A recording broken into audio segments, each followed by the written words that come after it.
Salut les amis. Vous savez, la Coupe du Monde, c'est fini pour le Cameroun, mais ça se poursuit. Hein. On a vu l'élimination des États-Unis par le Pays-Bas. Les Néerlandais ont été brillants.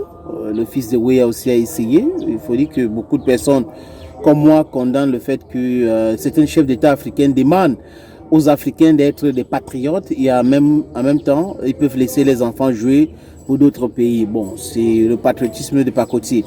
Bref, je voulais parler du cas de deux défenseurs camerounais que moi je ne les connaissais pas, il faut dire la vérité. Et moi j'ai eu la chance de voir un jouer contre le Panama, le match amical que le Cameroun a joué à Doha. Et moi j'ai trouvé que ces garçons étaient formidables. Je parle de Christopher Wu. Mais beaucoup d'autres personnes parlaient des Bossé. J'ai vu les prouesses de Christopher Wu lors de ce match-là. Et j'ai fait partie des gens parce que les gens peuvent regarder, hein, certains peuvent regarder les vidéos sur ce plateforme. Ils vont voir des vidéos où je parle de Christopher Wu. Le premier match contre le Cameroun, je n'ai pas souhaité que Aboubakar commence le match. C'était mon avis. Et après, bon, c'est arrivé comme ça que c'est Choupo-Moting et tout. Aboubakar entre deuxième mi-temps. Mais seulement, quand j'avais vu le match Cameroun-Panama où Christopher Wu a remplacé Nkoulou et ce qu'il a pu faire, j'ai compris qu'il avait des potentialités. Il était bon, très bon même. Et bon, on l'a pas aligné. On a vu les dégâts que ça a causé.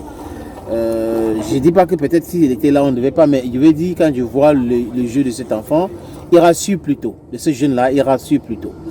La combinaison entre Christopher Wu et Bossé, franchement, ça a donné quelque chose de formidable. Et franchement, moi si j'étais sélectionneur, vous savez que chez nous il y a beaucoup de sélectionneurs et peut-être que les sélectionneurs à travers les journalistes spécialisés vont les poser cette question pour savoir est-ce qu'il n'est pas temps d'aligner ces deux gars-là pour la suite des différentes compétitions que le Cameroun sera engagé. Pour ma part, Rigobert Song Bahana, que je souhaite qu'il reste, il faut le dire, qui reste sélectionné à l'équipe nationale parce qu'il ne faut pas penser changer tous les jours pour que ça ne va rien donner si on passe notre temps à changer. Que Rigobert Song-Bahana continue à aligner ce gars-là. Castelletto est bon, mais il peut être remplaçant aujourd'hui. C'est-à-dire que les deux gars, Bossé et Wo, ils se comprennent bien. Ils jouent bien. Ils sont alectiques. Bonne lecture de jeu. Très physique. Tactique aussi. À gauche comme à droite, ils peuvent défendre. Donc du coup, le gardien est assuré, rassuré. Si Epassi Davis avait eu comme défenseur ces deux gars-là contre la Sébie, je suis sûr les amis que le Cameroun devait remporter cette rencontre. Mais on était fragile. On a vu le jeu de Martin Hogla. C'était pas ça. Koundé, Malong, il fait les efforts.